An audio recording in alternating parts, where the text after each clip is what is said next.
Hi, everybody. Welcome to Kevin's Corner. I'm DM Kevin. And now Michael. And today we're going to be going over the third in races of the easiest to play for new players, in our opinion. Of course. Today we're going to be discussing Rogue. Again, thank you for joining us for this series. Thank you for having me. And so today we're going to be discovering what it takes and what is in Rogue itself. Yeah.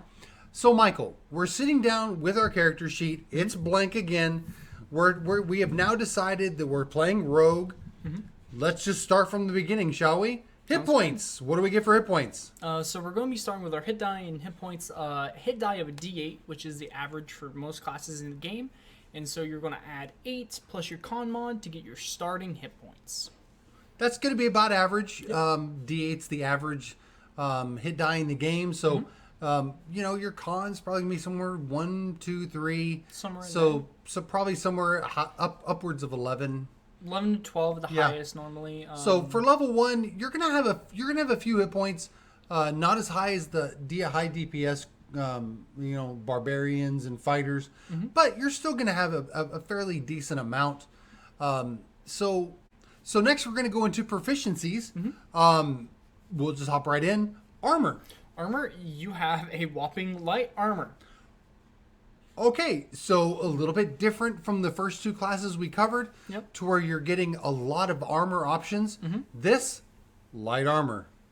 There's still a decent amount of options with hide, padded, and leather, but all of them are kind of cementing that you are this quick, agile character, so you need to be as maneuverable as possible.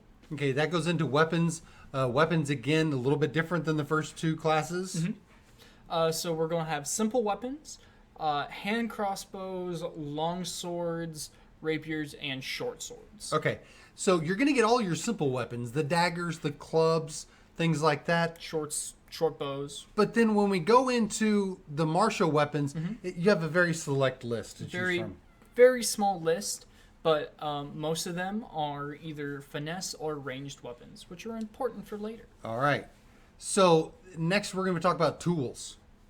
Tools, you have thieves' tools as tool proficiencies. That's huge because all thieves are going to be using their thieves' tools all the time for various things, and we'll go over what some of those are a little bit later. Right. Saving throws.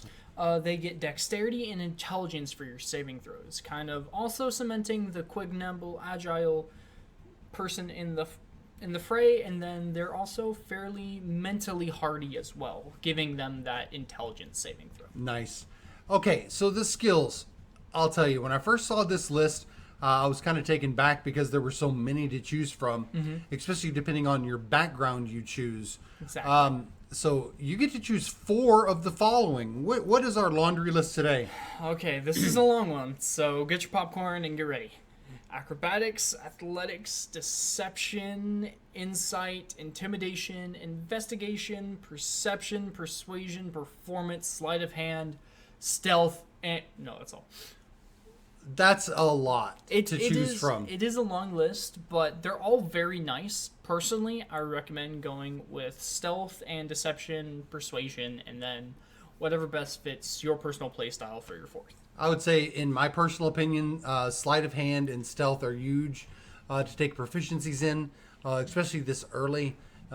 So depending on how you're going to be playing your character, if you're going to be playing this really stealthy, quiet, if you're more of a walk up and deceive somebody, depending on how you're playing your rogue, will really depend on which 4 of that list you choose. Right, and then with your background giving you more, you can have a lot of skills at first level. Yes, first level, you're going to have upwards of 6 proficiencies that you have. So that's huge. So, all right, so we have our proficiencies listed. We have that filled out. Let's go into starting equipment. We're going to have some A's and B's again. We're going to get to choose some things here. So what's the first thing we get to choose? So our first options are rapier or short sword. Both finesse weapons. Both finesse weapons. And that's going to be huge, and we'll find out why a little bit later. Finesse weapons are great to have. This is going to be just kind of flavor. Do you want that really pointy sword in the rapier, or do you want more of a hefty looking short sword? And then for some of the newer players, if you're not aware, finesse means you can use your strength or dexterity for the damage There you and go. the attack rolls. And so if you have a high dex, you'll be using your dex, which for rogue, most people are going to have a high dex. Right. So next is going to be what? Short bow and a quiver of 20 arrows or another short sword. Okay, so this is where you're going to go, do I want that ranged attack ability, or am I just going to go with like the 2 short swords, pull them out, and I have 2 short swords that I'm kind of swinging back and forth. Right. So that's really going to be personal preference on if you want ranged. Exactly. Really depends on what subclass you'll be looking at, but we'll discuss those a little bit later. Okay, so next is going to be the one, and really, this is a big one because you have 3 options on this next one. That you do. It's your packs. You can get a burglar pack, a dungeoneer's pack, or an explorer's pack. All are really great options. Burglar is for if you want to be that more skullduggery type, going in, picking locks, having the bag of ball bearings to throw across the room so it's harder for people to follow you. Dungeoneer's pack, of course, you're going down into dungeons, searching for ancient items, things like that. Okay. Then explorer's pack is like you're traveling through high altitude, so you're climbing, going through caves and things like that, going across country. Gotcha. All right, and then of course there's now the little bit of a difference here. You're given 3 things, just you're given them. Leather armor, light armor. You get leather armor to start with, Which is really nice. flavor it to the color if you want it like solid white for the snowy aspects of it. Right. All black for the stealthy intruder. And then also you can do like a brown or green if you're more if you're going to be in like the forest setting, something like that. Exactly. You get 2 daggers automatically. If you have the 2 short swords and now you have the 2 daggers, you're a point to be reckoned with. Okay, and then last but not least, you get your set of thieves' tools, which you are proficient with. This is huge. You don't have to go out and buy it. You don't have to find it. You're automatically given your thieves' tools, and so therefore, right off the bat, you're able to pick locks. Right. With like most other classes, like they will have some other tools proficiencies, but you're not starting with them. Yep. And So being able to start with your thieves' tools is really important. All right, so we've gone through with this right here. We have our hit points, we have our proficiencies, we have our starting equipment. We know what we're starting with. Let's just hop right into to the first level. All right. Expertise. Expertise, it's a really cool feature. You get to choose 2 skills or 1 skill and your thieves' tools, and you get to double your proficiency bonus with those skills or items. At first level, you're going from a +2 to a +4 to whatever your modifier is. So upwards of +8. So if your modifier is a +4, you get a +8. And you get to choose 2 of your skills. So if you have an 8 +8 in your sleight of hand Yep. at first level, Great for pickpocketing, reverse pickpocketing. great for those kind of things. Perception is also very nice. Be Yes. very aware of your surroundings. Investigation to look for So traps. yeah, I think it's great. This is something that I think really helped the rogues solidify themselves at the first level because it does give them that little bit of boost. They don't have a lot of hit points, but then again, now they're able to double their they're able to add their expertise onto a couple skills. Really cementing that they are a master of these 1 or 2 specific things. All right, so the next thing we're going to discuss is something that all rogues love. They use it constantly and all the time. This is called sneak attack. Sneak attack is very nice. It allows you to do an extra amount of damage, which are d6s, when you hit an enemy that you had advantage on the roll. Awesome. So what happens if you don't have advantage on the roll? There are still some ways to get sneak attack. Okay.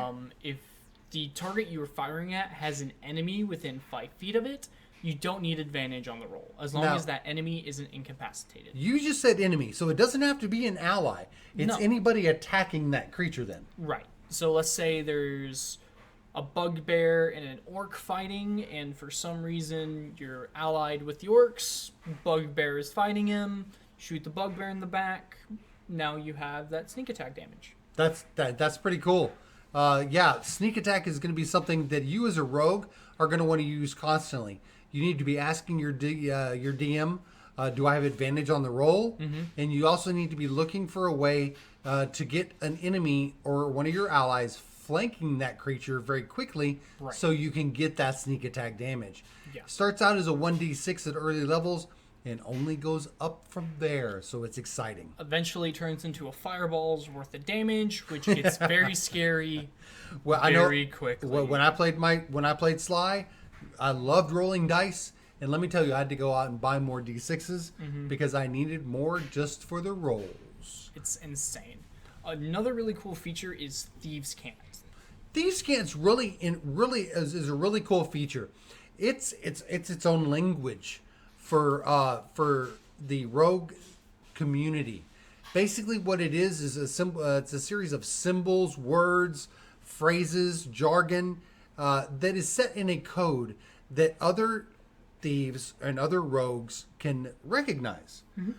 This can be anything from going through and marking a door saying this is a safe place to stay, to don't go here. The owner is a fence. There you go. Things like that. There's also small subtle things you can do.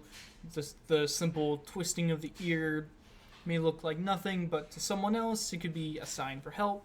And then the weird phrases of, at dawn the crow caws 3 times.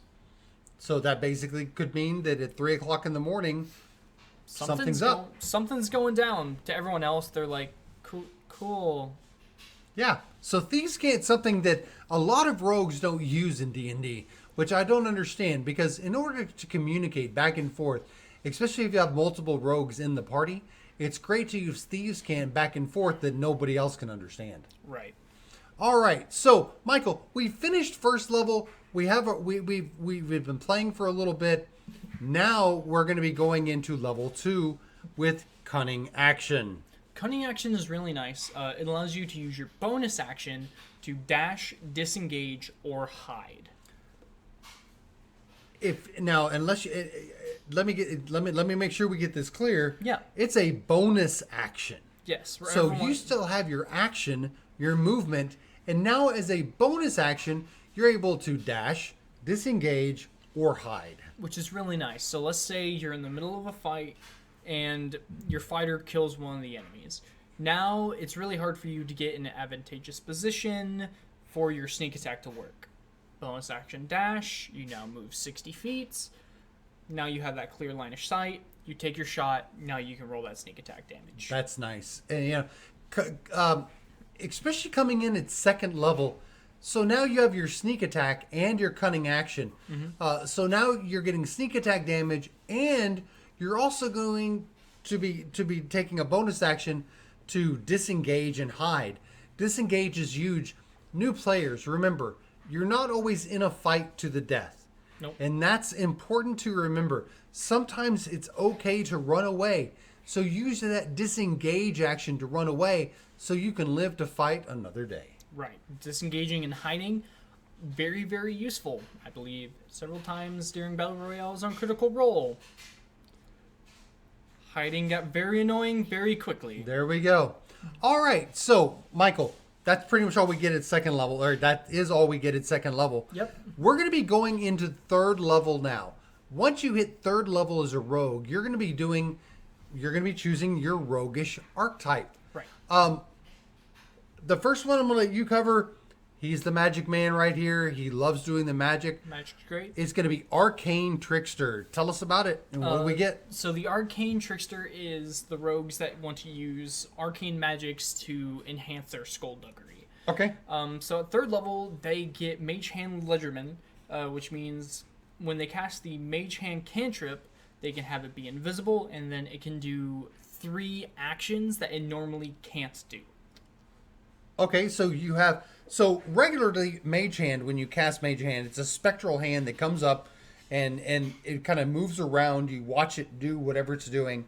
So you're saying with this Mage Hand, it's invisible.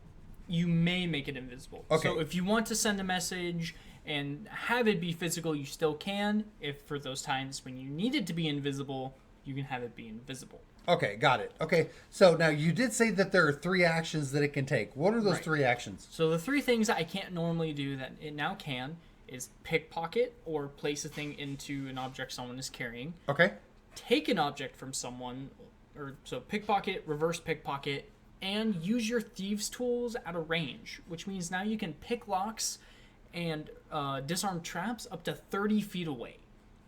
Which can be huge. Rogues, keep this in mind. If you're doing Arcane Trickster, you should not be picking your own locks anymore, honestly. No. Because at 3rd level, your mage hand should be picking all your locks. You don't have to worry about traps anymore. Nope. You don't have to worry about triggering traps anymore. You let your mage hand do it. If a trap goes off, it doesn't hurt anybody. It's 30 feet away across the room. Sure, boom, little fireball, 20-foot radius, doesn't even get to you. Nope. Nothing to worry about. Let your mage hand do its job. That's what it's for. Right. Now, to see if you were able to successfully pickpocket from someone or not being noticed, you make a sleight of hand check against their perception check. Okay, this is where I go back to earlier, that if you took sleight of hand as one of your skills and you put your expertise in it, you're automatically getting a +4 to your modifier. If your modifier is a 3, it's a +7 to your sleight of hand. They automatically have to roll minimum 6 to even beat you. And then let's say you roll a 10, all of a sudden you're at a 17. They're having to roll a 17 or higher to beat you. Right. At 1st level, that's huge. Even at later levels, getting an 18 or 19 is still incredibly hard to do. Yes, it is. All right. So now this is a spellcasting class. It's one of those 1/3, like the Eldritch Knight we had discussed in the previous video. Right. So it's a 1/3 casting. So tell us what we get for that 1/3 casting. So of course, for spell slots, there is a chart that you will follow. But for spells and cantrips, we're going to be getting 3 first level spells and 3 cantrips. Okay. For the cantrips, you get to choose 3, but one of them is already chosen for you. Mage Hand. Yes, Mage Hand is already chosen for you since you already have a feature that is very much tied to it. Okay. Now you get to choose 2 others from the wizard spellcasting list, and that can be anything on that list. Okay. You can take Firebolt, you could take Ray of Frost, personally recommend, because when there's that one lock that just doesn't want to be picked, you freeze it and then shatter it. There you go. Moving on. Very nice. So now the spells. Yes. Now this is a enchanter illusion class because you're wanting to change perception of what people see, how people interact with things. Right. So with these spells, what kind of spells do you get off the wizard spell list? So at 3rd level, it's very similar to the Eldritch Knight, how they could take a bunch, but they were limited to some of the schools. This is very similar with that illusion and enchantment. Okay. So you can choose 3 at 1st level, 2 of which have to be illusion and or enchantment. Okay. So you can take 2 illusion, 2 enchantment, 1 and 1, but they have to be some combination thereof. Gotcha. All right. And then just like any other spell, you're going to have a spell save DC, and you're also going to have a spell attack modifier. What are those for the rogue? So similar to the Eldritch Knight, they are a wizard kind of sub thing. So they're going to be using intelligence. So Okay. their spell DC is going to be 8 plus proficiency plus intelligence modifier. Okay. And then your spell attack is proficiency plus intelligence modifier. So intelligence in this one's going to be huge. So if you're planning on playing an arcane trickster, from the very beginning, you need to make sure that your dex and intelligence are very high. Yeah. Probably your 2 highest rolls need to be fit in there based upon your race that you choose. Yeah. But so you definitely want your intelligence to be high on this one, so Yes, those very much saves so. and those attacks really go off. Yeah, very much so. Moving on to the next one is Assassin, which I know is your personal favorite. It is. So I'm going to let you take over this one. All right, so Assassin, you are focused. You are the Grim Reaper on the battlefield. Literally, you are the Grim Reaper on the battlefield. And here's why. You are now the master of stealth, poisons, and everything else. But the thing about what I personally liked about Assassin the most was was the main thing that you get out of this one. It's called Assassinate. Really strong ability. Assassinate, you will become the deadliest person on the battlefield, because if you make an attack against somebody who has not acted in initiative yet, if they have not gone Right. yet, and you make an attack on them, you have advantage on your attack. Which already is very strong. That means if you hit them, guaranteed sneak attack damage. Oh, but there's more, Michael. There's more. Go on. With Assassinate, if you surprise, which means if they don't see you, you roll a high stealth check, and they don't see you do the attack, any hit you make is a crit. Now that is insane.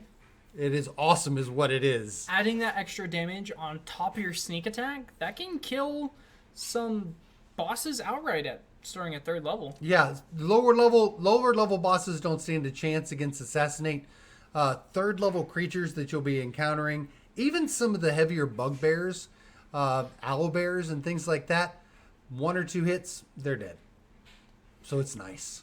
It's very strong ability. All right, and then here is something that I really love about the lower levels of Rogue is going to be you get a bonus proficiency. You get 2 actually. At 3rd level, you gain proficiencies in disguise kits and poisoners kits. Okay. So what do we get with disguise kit? A disguise kit, you can make simple masks, you can make simple costumes to obscure yourself and then change your shape by like a foot or so, give or take. So if you have that half elf in the party and you're having to go through elven lands and they don't really like half elves, you can make them look significantly more elven.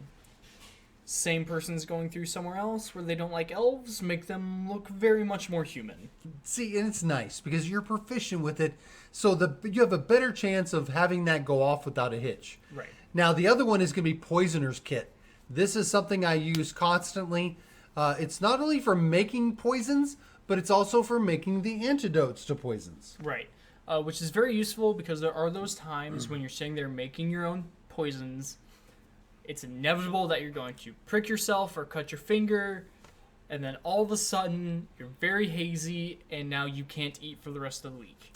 So it's best to have the antidote readily available for that poison, so therefore you can take the antidote and be just fine. Which is very nice. Now moving on to the next one, which is the Thief, which in my personal opinion is the rogue that is a well-rounded rogue. These are your, like, honestly, it's like they're the people who will go in, the cat burglars per se. They're the ones that sneak through the window, they steal the jewels, and then they leave without ever being caught. Exactly. They delve into the dungeons to steal the treasure from whatever is hoarding it, and then they leave. You're Indiana Jones, if you will. And so the Thief is a really, like you said, is a well-rounded There you go. person. And so at 3rd level, they get something called Fast Hand. What is the Fast Hand? So as a bonus action, or part of your cunning action, you can make a sleight of hand check to use your thieves' tools to disarm traps and pick locks, or take the use an object action. So now this is a bonus. This is a bonus action. This is part of your cunning action. This is part of your cunning action. So as your cunning action, you can use your thieves' tools to disarm a trap as a bonus action. Mm-hmm. So as a bonus action, you unlock the door. Yep. Then, with your movement, you open the door. Or actually, you can interact with the door and open the door. Once the door is open, you use your action, or use your movement to walk through the door. Mm-hmm. And then once you're on the other side, you have your action to attack whatever's on the other side. Exactly. Or if you're using that hand crossbow, you can now use your bonus action to use the object and reload. So now you're ready for that next turn. There you go. So Fast Hands is great. The one that I love personally is going to be something called Second Story Work. This came in a lot into play with my character Sly. He was a Tabaxi rogue. It was great, honestly, because what it does is climbing is not hindered by climbing. So therefore, you get full movement from climbing. So instead of halving your movement to 15 feet, I maintain my 30 feet of movement without any issue or any problem. And then also, if you're making a jumping or running jump, which means you have to move 10 feet and then jump, you can actually add your dexterity modifier onto your roll. Onto the feet. Onto the jump. So therefore, if you're jumping 15 feet, now you're jumping 20 feet. Right. Per se. Which could basically be the difference of that one extra square on a grid, making it where you need to be, or if you're climbing up the side of a building, hanging off the side or making it onto the roof.